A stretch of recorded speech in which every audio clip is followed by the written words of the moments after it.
Hi, Kathryn here with Handmade by circleartdesigns. Well, today on my work table, let's make a Peace Jasper bracelet. This will be a bead weaving project using the beautiful Peace Jasper from the July Bargain Bead Box, and it will also be using some 80 seed beads and these beautiful hex beads, but I'll show you that in a moment. Let's turn our eyes to the mat. So, as I turn my eyes to the mat, I see the Simply Grateful mat that I have. And I am watching out my window, and there is this little squirrel. And I have been watching this little baby. He is going back and forth through our grass, and he's really digging down to the roots.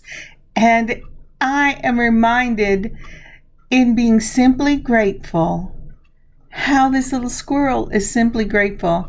He's not complaining because he does not have filet mignon or fried catfish or whatever. He's not complaining that he's having to go and search for his meal.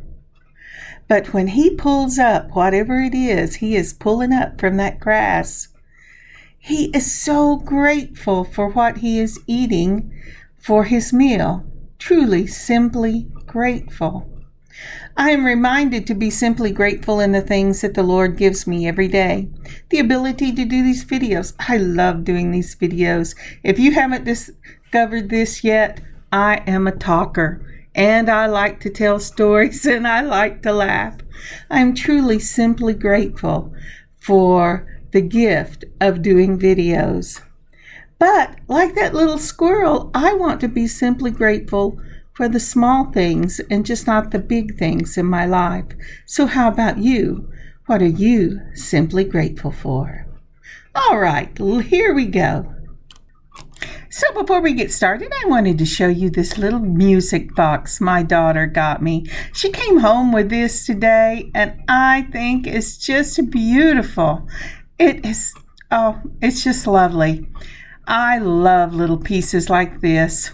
All right, let's get started. So first off the bat, we're going to go ahead and pull this Peace Jasper. This is from the July Bargain Bead Box. Now, let's see here. There it is. And it is 6mm Peace Jade, which is actually a quartz and serpentine together. And it's such a beautiful color. It really looks like peace. It reminds me of, looks like peace, but you know what I mean. Whenever you look out on a lazy summer day or a sunny day and all the greens, it's just gorgeous. It's so peaceful feeling. Now this is from Wild Beads. This is a hex bead right there from Wild Beads. It's an 80 seed bead in that hex shape. Let me show you some of these. And these are gorgeous. I do not know the name of these. Wild Beads has a number, I think it's 601 for these. They're in an emerald flash green. They're either Japanese or they're Toho, but they get them in large bags. Now then, another thing that I'm using is this 80 seed bead, and this is in a green iris. I love this. I usually use it in an 11-0, but for these beads, I'm going to need an 80. And aren't those pretty?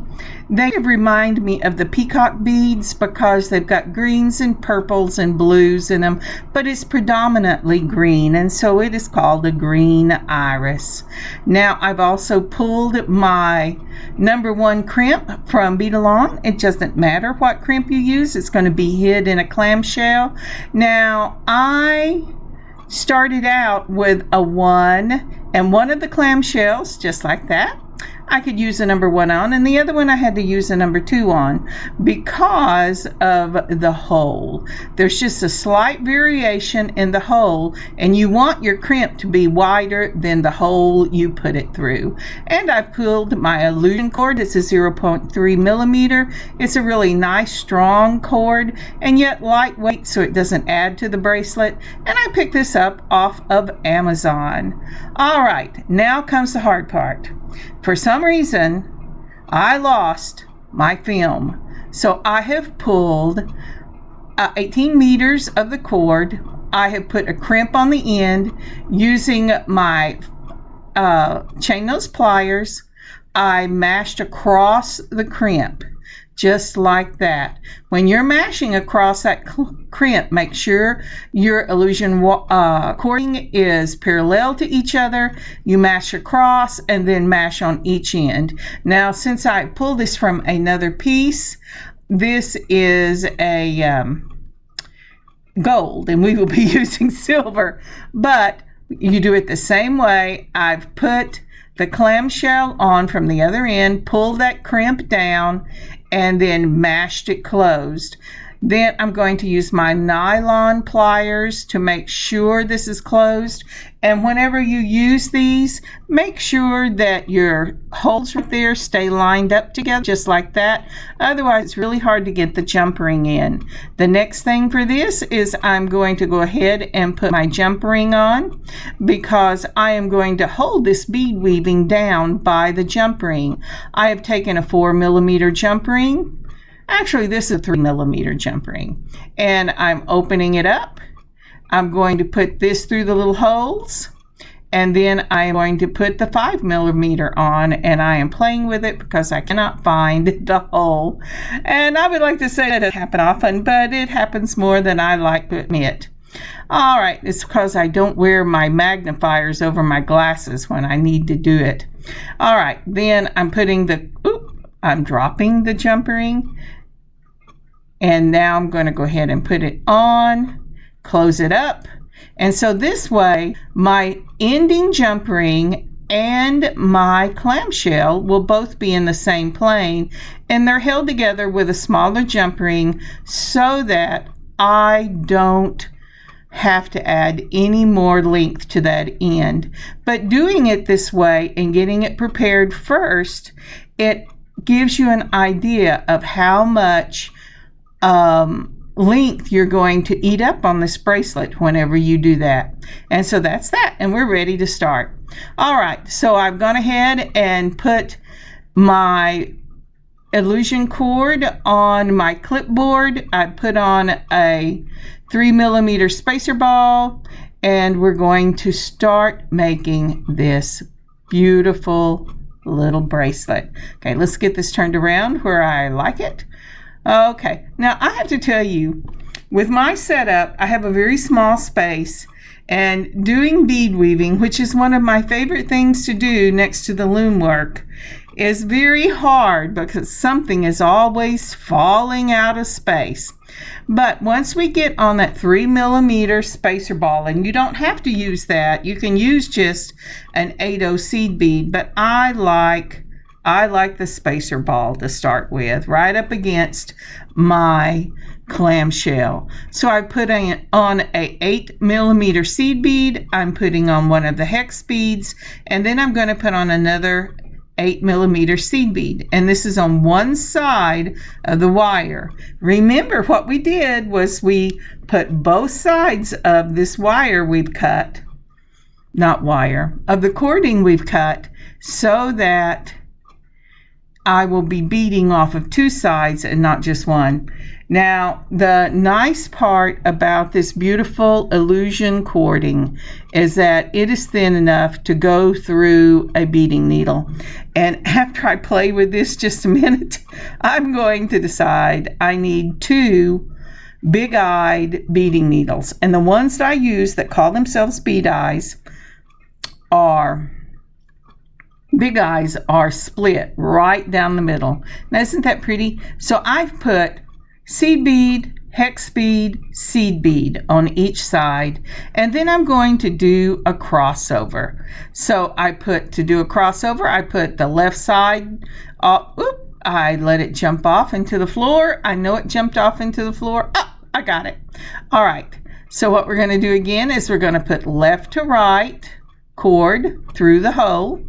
And then I'm going to put right to left cord through the hole. And that makes a crossover, and that will bring my piece together.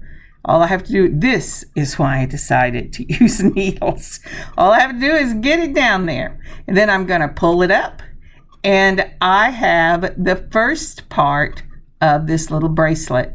Now when you start the bracelet, because you don't have a bead on the other side, a large bead, that's 6 millimeter, it is going to make kind of a little V, but it gets going after the first couple. So let's see here. Here are my big eye needles. So Amazon, what I do is I take my thumbnail, and I have very short little nails, but I open up the little slit just like that, and I put my illusion cording through it, and I bring it down. And I'm going to do one on each side because we are doing double cord beading, and so you will need 2 needles.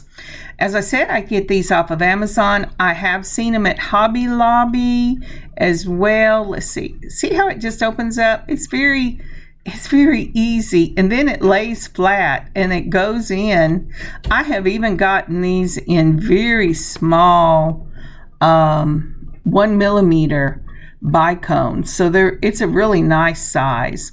All right, let's move this over and let's try this again. So we ended with the 6 millimeter, so I'm going to put on one of my 8/0 seed beads. I'm going to put on a hex bead or hexagon bead, and on another of the 8/0 seed beads. Now when you look these up, if you decide to get them off of Amazon or off of another like Fire Mountain or Potomac or Beadbox Bargain, if they have them. I'm not sure who has them. I always pick mine up from Wild Beads, and they do sell. If you call them, they'll be happy to take your order. And that's Wild Beads at Arlington, Texas. I could not find what this color was.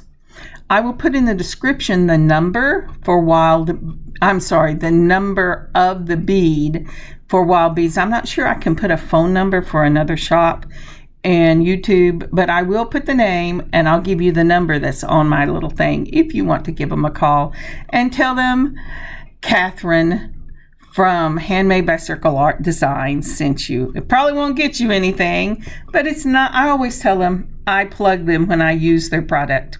All right, now that I put those on both sides, now this is the crossover. If you notice, I put left to right and right to left, and then I'm going to pull it down, and it's going to make this lovely little line. And that's what we're looking for.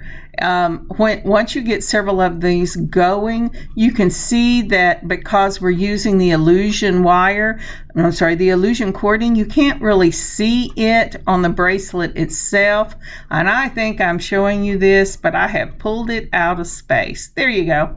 And so after you've done several of them, it will give the illusion of being a straight line on either side of these beads, and that is a beautiful thing. Okay, now isn't that pretty? I just love these. I did take pictures. I showed you some at the beginning, and I'll show you some at the end, because the longer this gets, as long as you leave your cording taut and don't make it loose, it'll get straighter as you go down the bracelet. All right, one more time. These are the 8/0s, one on each of my needles. Then I'm going to put a hex bead on each of my needles. I think I'm going to put a hex bead on each of my needles. Oh, and that was what I was going to tell you. When I put hex bead in, I got something very different. So make sure that you put hexagon.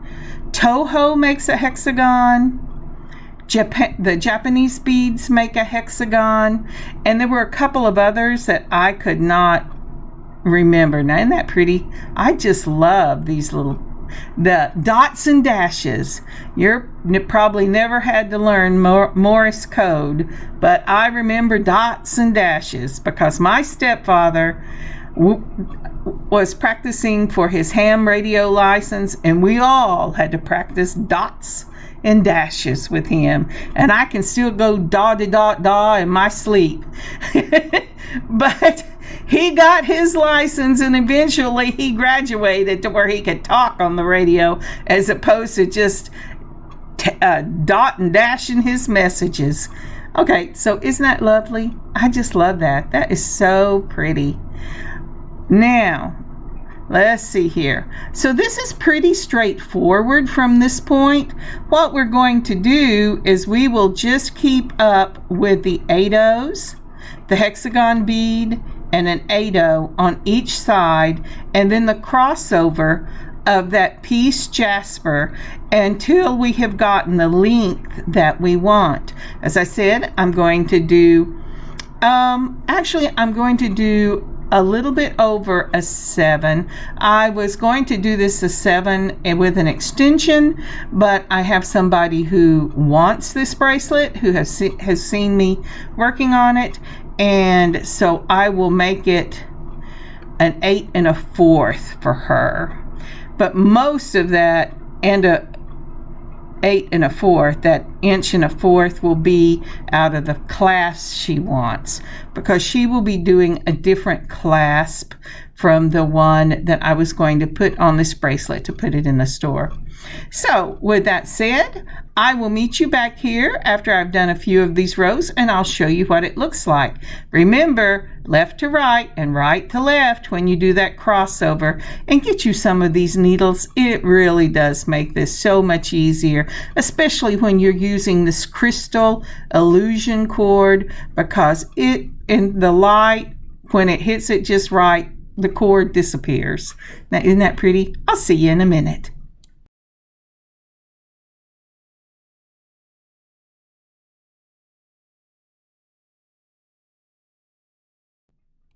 So I've got this bracelet about almost halfway finished, and see how straight that line looks on the outside, and look at those little hexagon beads with those 8-oh seed beads. They just really set off the beauty of that Peace Jasper. It is so pretty. And so this, instead of a rounded look like a lot of times you get when you do this type of bead weaving, you will get that straight line look as long as you keep your cording taut. It has to be kept taut. And after a while, as you are tightening it up as you go, it will stay in place, and you will get this nice, lovely taut look. All right, see you in a second. And we are back. Okay, we've got it the right length. I'm going to go ahead on one of these silver spacer balls, and these needles are so thin that that spacer ball just goes right on both of those wires. Now again, I'm going to pull this taut, and if you see, it will make that V. Now it will want to come apart until we get it finished.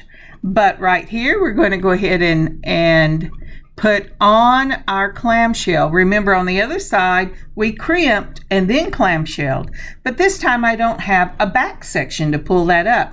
So I'm going to run that clamshell right up against that spacer ball that I have, just like that. Isn't that cool? And then I will go ahead and put on my crimp. Now this is the side that I went ahead and I put on a number 2 crimp instead of a number 1 crimp, because my crimp went right through the hole. So let's go ahead and we're going to put that on.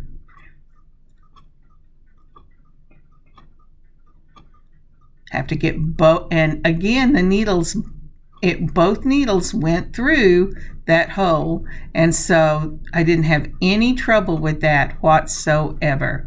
And I'm going to pull it down. I'm going to make sure everything is tight, and you can see that little crimp right in there. And I'm going to take my straight nose pliers or my curved nose. I'm going to grab it and I'm going to pull it down, and we're going to crimp. Next, we're going to mash that clamshell down like that, and move this out of the way. And then let's see here if I can get this right for you. Now, isn't that pretty? That is just so pretty. Oh my goodness, my lighting has changed and all of a sudden it makes the beads look slightly blue. Sorry about that. This is in the evening and I'm having to use light lamps or lighting as opposed to through the window. But isn't that pretty? I just love this. And now we are ready to go ahead and finish up this other end. It's just so pretty. Okay, here we go. All right, for this one, we're using a snap button clasp, and we're going to put our jump ring back on, and we're going to go ahead and put the circular part of this snap button clasp on. Boy, that is a mouthful. Then I'm going to close it up. Now there is a right and a wrong side to this. The nice smooth side is the part you want showing outward, and so then you will make sure that the snap itself goes through the back side. And what you saw me do, because it had a little rim around it, that's actually the back, and I flipped it over so you can see the smooth side. Now with these, I always put a coating on them. They don't tell me if they're stainless steel or not. I know they're not silver plated, so I always put a coating on it when I do this. And I'm sorry, I'm old school. I just use clear nail polish when I put that coating on, 2 or 3 coats, let it dry between coats, and I've never had any trouble. That's not to say you won't have trouble. It depends on what brand you use. I personally use the brand that is the cheapest, but that's just me. So isn't that pretty? So I'm going to go ahead and do the other side, and I'll show you the finished product. And we are back. Now, isn't that pretty? And it's so easy to put on. I just love it. And look how this bracelet lies. Isn't that gorgeous? I just love this piece. And here we have it so you can see it a little bit better. My lighting is better so that the beads don't give a blue shadow to it, cast to it. That was so funny. But isn't that pretty? I just love this. And it just mash the button down and it undoes. You mash it in and it's done. And I absolutely love these snap button clasps. And they are on Amazon. I picked mine up. One of the pieces show gold and silver. I think you get 50 pieces, and I think it ran about $9 or $10 when I bought these. I've had them for about a year, but go ahead, check them out. Now, isn't that pretty? I just love that. Oh, let's flip it upside down. Isn't that so pretty? Well, I have another one in using these same type of beads in an amethyst that I got out of the June. I think it's the June bargain bead box that I hadn't used yet. And I am making the exact same bracelet for myself in this pattern because I also have hexagon beads from Wild Beads there. Let me show you some pictures. If you would please like and comment on this video. And if you haven't subscribed, please subscribe to our channel and share this video with friends and family. That would help us so much to grow this channel. Thank you so much. And thank you so much for joining me on this beading adventure today. I just love this Peace Jade. I think I've been calling it Peace Jade, Peace Jasper. I have Jasper on the brain, but it is a beautiful bead regardless of what you call it. Last time I looked, there were still some up in the sister shop, Bead Box Bargain, under their finds for July. Under their extras for July. I hope that you look in your own stash and pick you up some of these hexagon beads and make this beautiful little bracelet for yourself. It is truly a beautiful piece, and the lady I made it for is so pleased with it. I saw her at church on Sunday wearing it. So, God bless you. God keep you safe. I hope you have an amazing beading adventure of your own this weekend. And until I see you next week, God bless y'all. Kathryn, Handmade by Circle Art Designs. Bye, y'all.